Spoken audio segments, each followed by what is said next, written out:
आज आपण आलेलो आहे अंगूरच्या बागेमध्ये. चिखली या शहरामधील एक छोटंसं गाव आहे.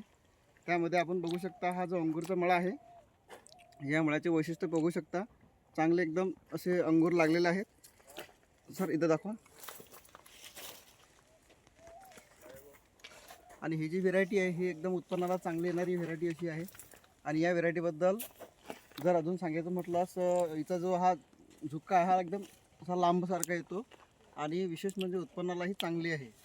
आणि यामध्ये जे मॅनेजमेंट आहे, इथं कास्तकार आल्यानंतर यांचं मॅनेजमेंट किंवा पुढच्या व्हिडिओमध्ये तुम्हाला याची पूर्ण माहिती मी देणार आहे. आणि या माहितीनुसार आपल्याला अंगूरची शेती त्यांचे अनुभव आणि त्यांच्या मार्गदर्शनानुसार जर त्यांना पुरत असेल तर आपण याच्यामध्ये काही अजून नवीन करू शकतो का, किंवा अजून कुठल्या व्हेरायटी याच्यामध्ये तुम्हाला ॲड करू शकतो काय, याची पूर्ण माहिती मी या नेक्स्ट व्हिडिओ तुम्हाला देणार आहे. धन्यवाद.